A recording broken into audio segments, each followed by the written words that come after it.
Hey guys, and welcome back to this channel. In this video I will be showing you guys how you can add Spotify to your Discord status. So go to user settings, go to connections and click Spotify, and then you're going to log in to your Spotify account. I've already done that, so it's going to be connected automatically. As you can see, if I go back to Discord, this will show up. You can enable this, but I chose not to.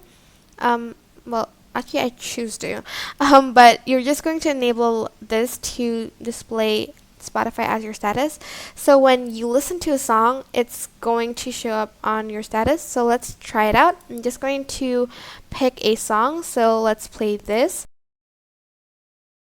And then if I go to Discord, and let's go to this channel, for instance. Okay, I have to be online for this.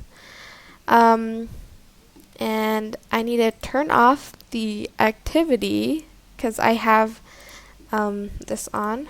So now you can see that I'm listening to Spotify, and it's going to show the song that I'm playing right now. I think it's very cool, but yeah, that is basically it. I hope this tutorial was helpful for you guys. Don't forget to like, comment, share, and also subscribe to this channel if you haven't done that. If you have any questions, just leave it in the comment section down below and I will try my best to answer them all. Thank you so much for watching. Bye!